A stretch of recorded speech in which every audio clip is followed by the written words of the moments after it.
Most people think they know what they're good at. They're usually wrong, though, and yet a person can perform only from strength.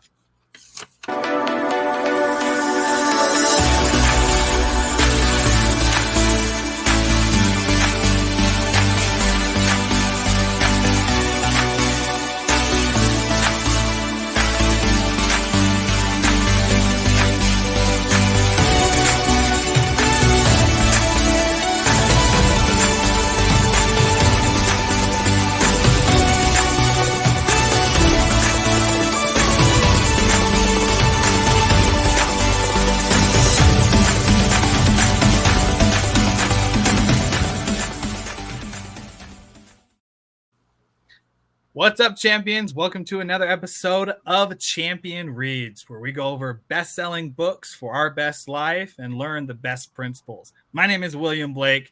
We are joined by our co-producer, Ian Sturmer, as well, and the founder of Champion Circle, Mr. John Kovacs Jr. And today we are continuing our discussion with the book Strength Finder. Say that 5 times fast. Strengths Finder 2.0 by Tom Rath. And I'm excited for this one because we're jumping into the more in-depth side. So there's 34 lessons or words that you can be associated with in here.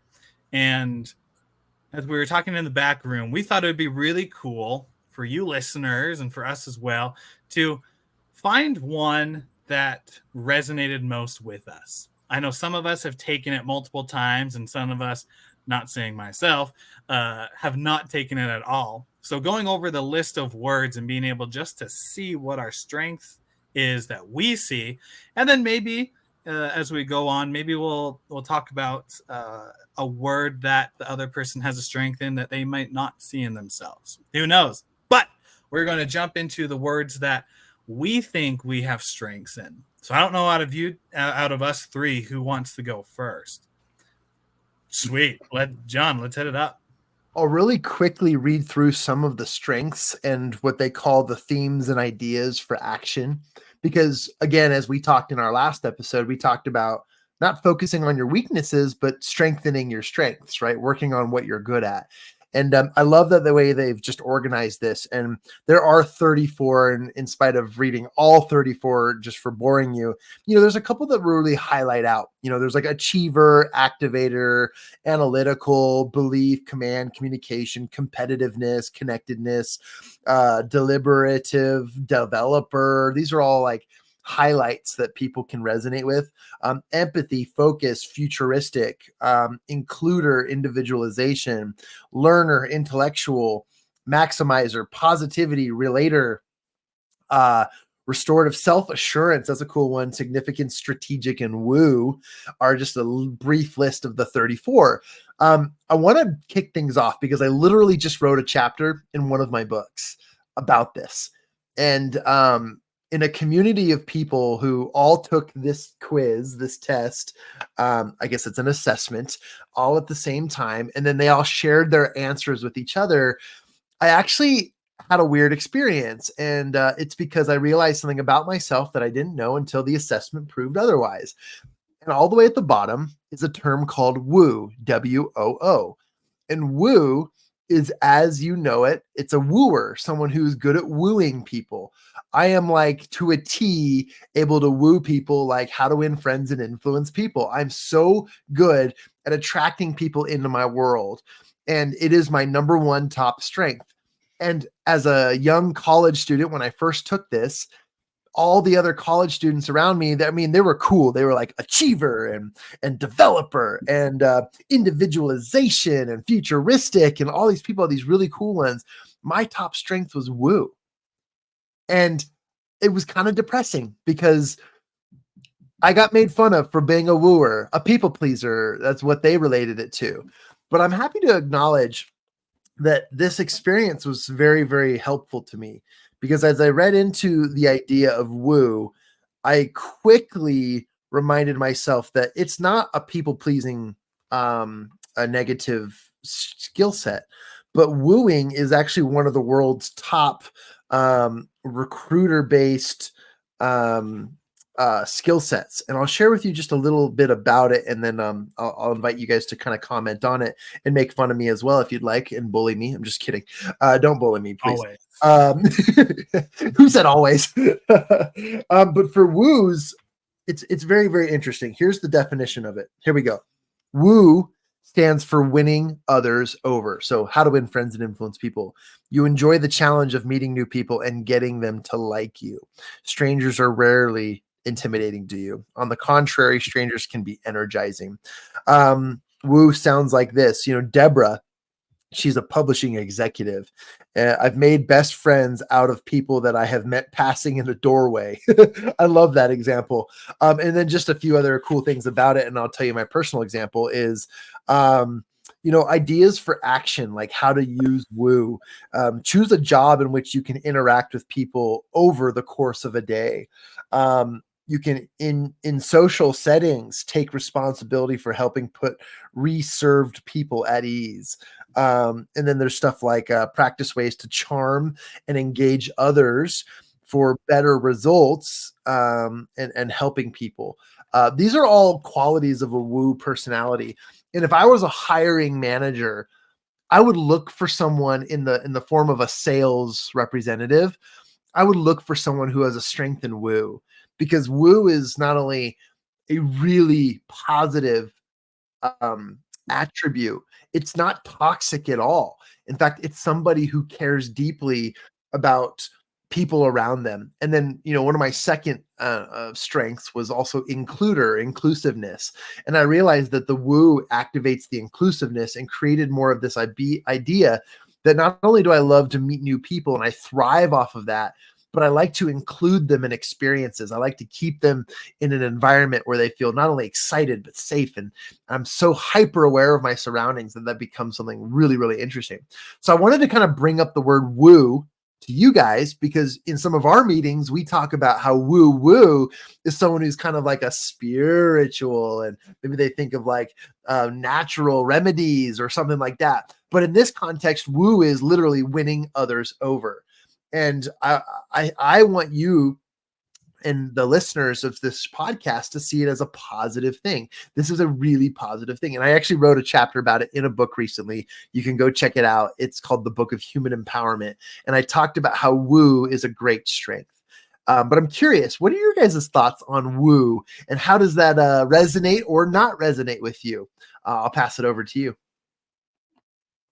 Well, not to make light of it, but every time you kept saying woo woo, and all I thought it was my kid running around going wee woo with the ambulance coming. But that relates because you get the attention. You're driving down the road and you hear the wee woo. You are looking, if you're the driver, you're looking everywhere to make sure that you are not in the path of the ambulance. Like how, so the woo, like it's about that attention grabbing. So it still works, even as we make light of it. I think it's incredible. That power to influence others through and being able to it's like entertainment, but not entertainment at the same time. It's a mixture of entertainment and influence, because people can have influence, but they're not entertaining. But people probably like, I think Elon Musk, like he has influence. He made Tesla. He has like a bunch of influence, but he's not like the most entertaining person to listen to. Very single toned, very just low voice and slow. Then you got entertainers who can get up on stage, usually comedians, who are just like entertaining as heck, but they might not have influence of changing people's lives and making them like want to do something else. They might have a good laugh in the moment, but in the long term, not doing it. So woo kind of like mixes those two into a perfect harmony of they're able to entertain, be able to bring up and energize, but at the same time influence to bring the wisdom and experience in. That's what I think when I think of woo. Yeah. Okay. We all have to do our little thing about the woo joke at the beginning. And first thing, I misread that because I just read the woo. And if you've ever watched the TV show How I Met Your Mother, there's a great episode where Robin and Lily go out, and Robin discovers that Lily is a woo girl, a girl who goes woo all the time. So anyway, but there's actually something there, the excitement, the outgoing. But as I look through that, I realized there's no sales category in this Strengths Finder. But woo, to me, is the essence of sales. Now, Jeffrey Gitomer in the cover, I believe it's the Little Red Book of Selling. Inside the cover, it says, all things being equal, people will buy from people they know, like, and trust. And the second page says, all things being not quite so equal, people will buy from people they know, like, and trust. And that's what I see that woo is. It's know, like, and trust. It's quickly building that. And it's building a commonality. It's sales without pushy. It's sales by sharing, by a relationship, by a connection, relationship sales, for lack of a better term. And I think that's really where it fits in. Like Willie just said, it's the energy in it, and haven't had the ability to step in to fill in John's shoes a couple of times and have people say, well, it was nice, but it doesn't have that energy that John has, which is a great compliment to John and a chance for me to look up to that. But that woo really is, it's an energy, it's a connection, it's a genuineness, it's a likability. And those are all just phenomenal characteristics that we should all be working on. And that John, I'll second the Strengths Finders quiz there, that John has those. It's a genuineness in that, not trying to fake it through, but wanting to build that immediate connection and people feeling that genuineness. And just a likability might be one of the others, but I put woo and likability very close together for that. And without that, we're pushy and disingenuous and things that we don't want to ever be. So. Yeah, I love it. Great points. What are some words that resonate with you guys and that when it comes to the Strength Finders? Yeah, the one that came from me, I was looking at them because I haven't taken this yet, so I don't know the scientific, like they haven't shoved it right in front of me in a piece of paper saying this is your number one. But as I'm looking at these words, I kept looking at the definitions, and the ones I thought I'm like, yeah, I am a little bit, but that doesn't describe me. One popped up, and the one is deliberative, which is being deliberate. I hope I'm saying that right. Dyslexic guy here. Being deliberative.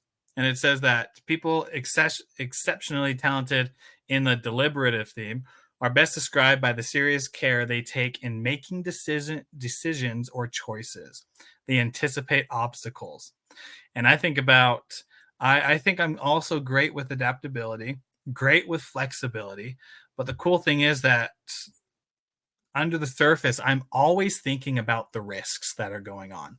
If any of you have been to an event that I've planned, I don't just have surface level things. I have backups on the backups in case things go wrong. I remember even a Champion Circle event, we had one at up in Lehigh. And I remember as we were having people come in, I was doing I was working the AV, working the speakers and such. And I had the stuff that was going to the speakers. I had the backup ones, and I made sure I had backup batteries for those.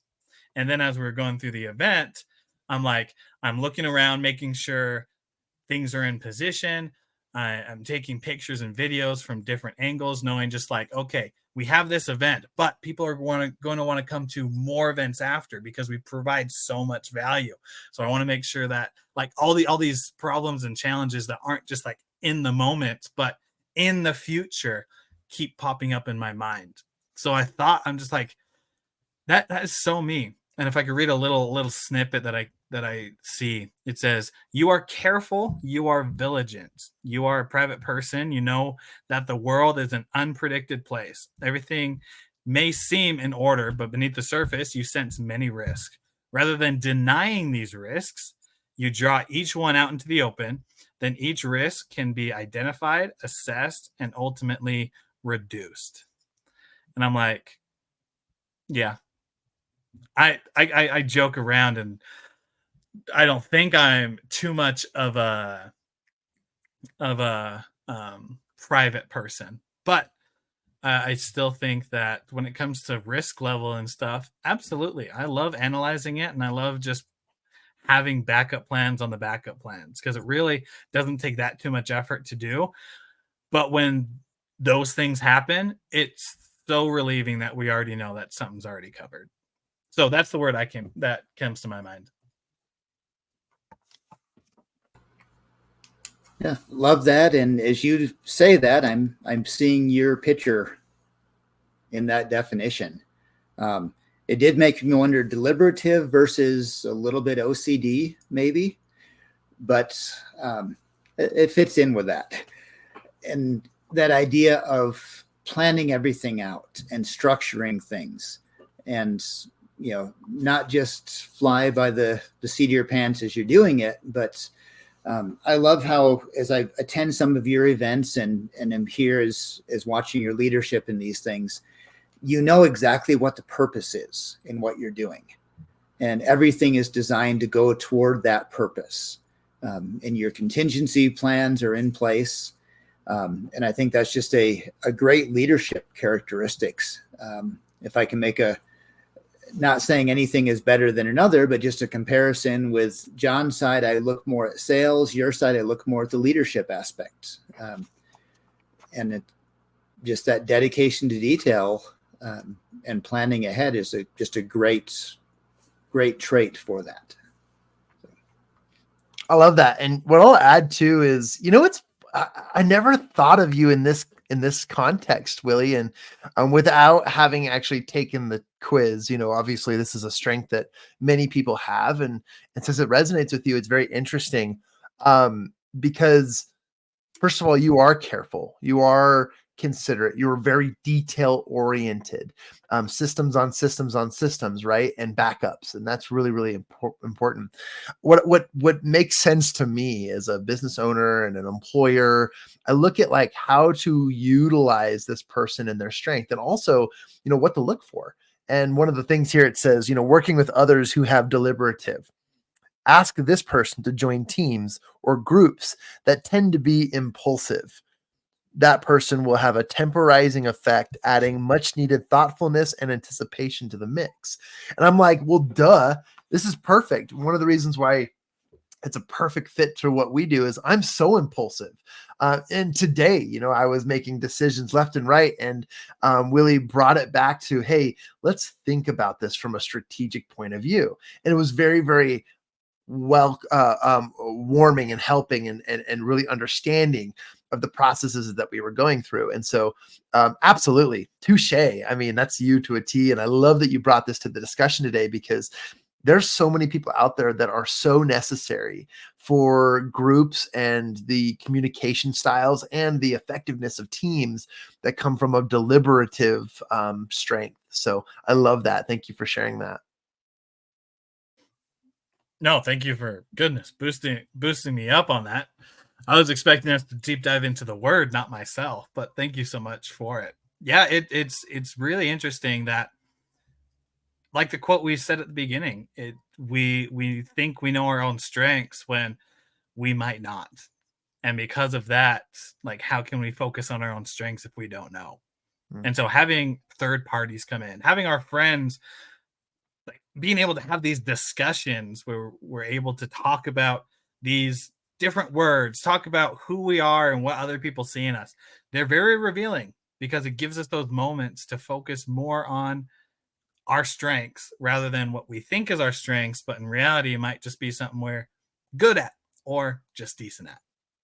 So I love that. And I think you hit a really important point there, that oftentimes we don't realize strengths that we have.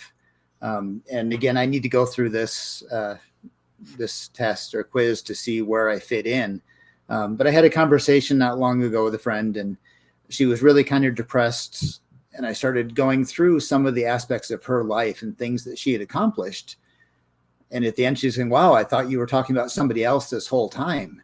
And not recognizing that we do have these strengths and labeling these strengths really helps to understand what they are. If I had gone through this list, I probably would not have picked yours, Willie. But once you said it and talked a little bit about it, it just became so clear. Like I said, your face was imprinted with that word. And understanding where those strengths are ourselves, that we all have strengths, but we don't always see those within ourselves.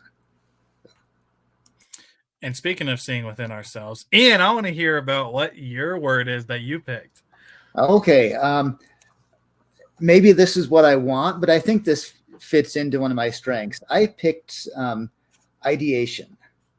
I'm fascinated by ideas, and I'm hoping I can put good ideas in there as well. But a quote from the beginning, it says, "An idea is a new perspective on familiar challenges. You revel in taking the world we all know and turning it around so we can view it from a strange but strangely enlightening angle. You love all these ideas because they're profound, because they're novel, because they're clarifying, because they're contrary, and because they're bizarre." So those of you who are only listening, not on camera, John was just laughing at that. But I see that as a strength of mine. I love to take an idea and then examine it and see what's the root. How does that break down? If we twist it just a little bit, how does that affect what we're doing? And a quote I attribute to Einstein, although I haven't fact-checked that: "Break everything down into its simplest component, but no further." And that's how I try to look at the world. How can we simplify everything down to its root idea, root cause, root motivation? And that allows me to see things in a different way, just a different angle of looking at it. Opens up new doors and new opportunities, at least in my life, that I see. I took these ideas and I started relating them to you because it is an assessment. I started thinking about your qualities. So for those of you listening, I'm relating these. I'm taking the relator section of my strengths and I'm tying these in. But what's interesting about this is I read ahead and it says you're a natural fit with research and development. You appreciate the mindset of visionaries and dreamers, spend time with imaginative peers, and sit on their brainstorming sessions. That speaks to that's so you, dude. That's amazing. And I love that because, there's so many powerful ways to work with these types of people. But I like ideation because it allows creativity, but it's not just like throwing out ideas and letting it stick. That's what dreamers and visionaries do. You're sort of somebody who thinks it through and then takes the idea to fruition. And those are essential qualities of a member and a team member, as well as somebody you would look for in an opportunity to connect with different people at work. You would be an essential contribution to most team meetings and people who have the ability to think things clearly and thoroughly.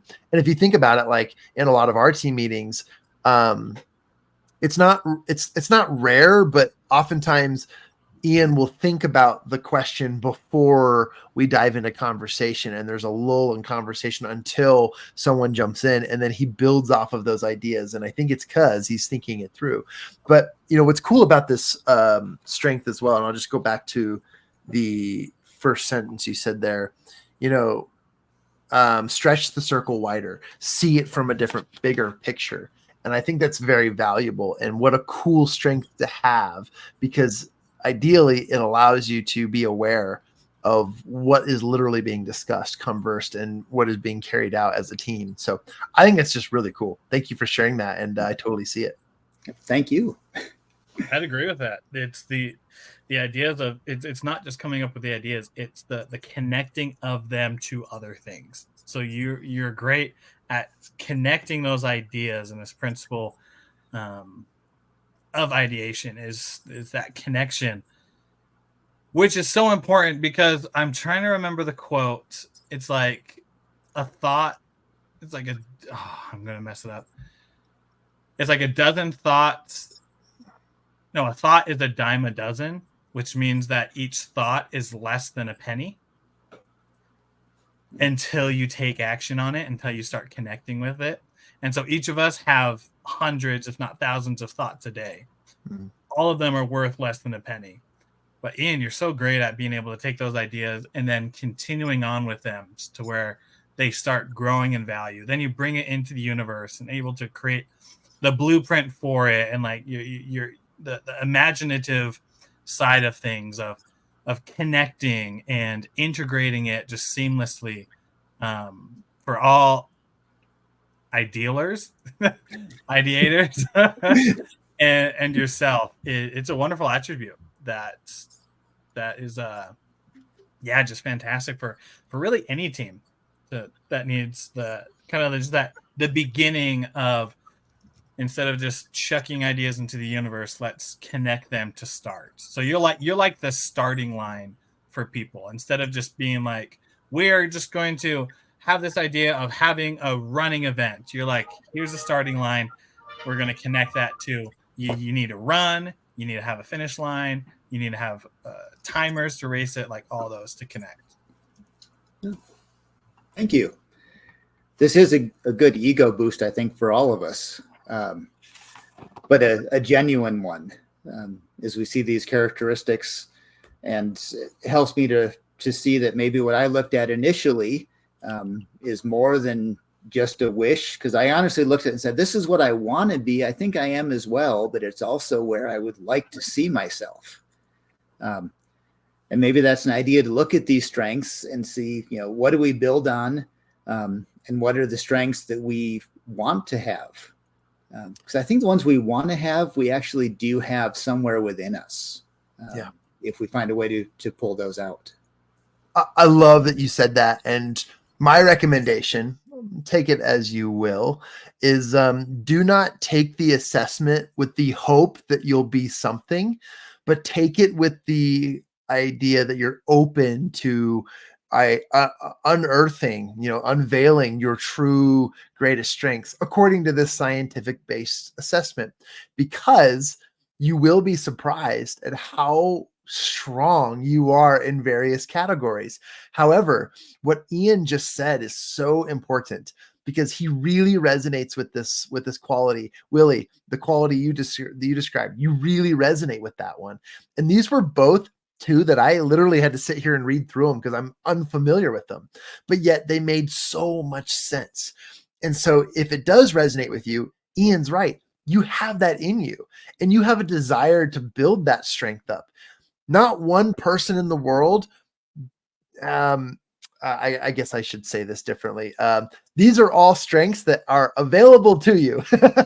And some of us have many of these strengths. But if there's one that you really want to work on, this is a great place to start to identify what that is and to work on it, because there's some great stuff here. So again, I encourage everyone to take the assessment without any pre-context of what you want to become, but also be open to the fact that, hey, look, I didn't choose woo. The woo life chose me, and unfortunately it came with some bullying, some making fun of, some depression at first, because I didn't want to be something that wasn't cool. But when I delved deeper into it, I realized, oh my gosh, this is one of the greatest qualities in a salesperson.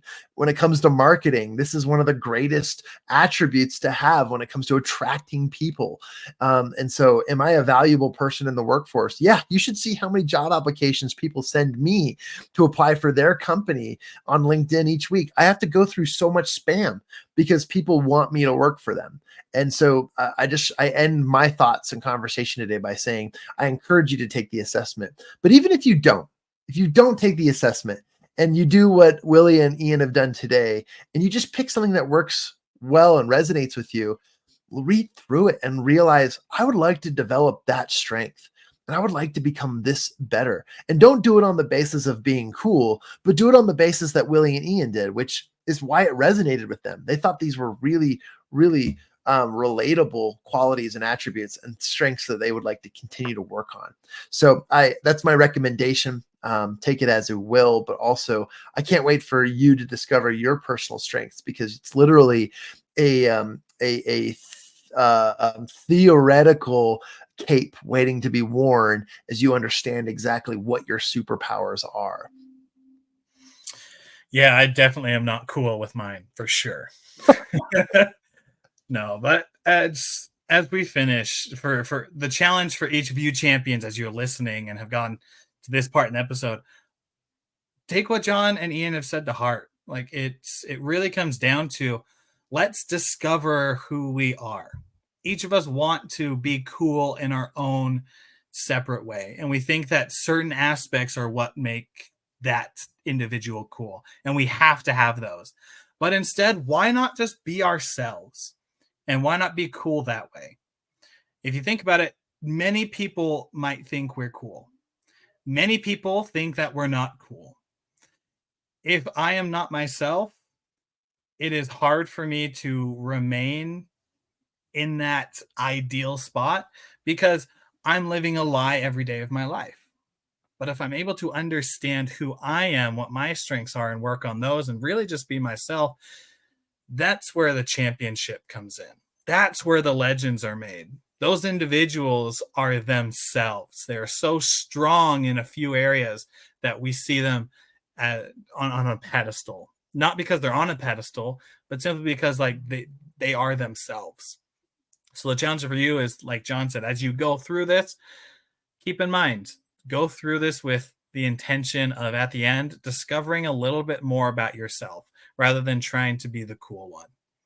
So with that being said, thank you, listeners and champions, for this wonderful episode that we've had. If you found inspiration, go ahead and subscribe to our podcast, Champion Reads. You can find us on all the major podcasting platforms, as well as you can go to our website, mychampionscircle.com. There you'll have all the links to our socials, links to our podcast, as well as other things that are going in the Champion Circle universe and community. And until next time, continue to be awesome. Continue to take the steps you need to be yourself. And always remember that you are you, and that is enough. We'll see you on the next episode, champions.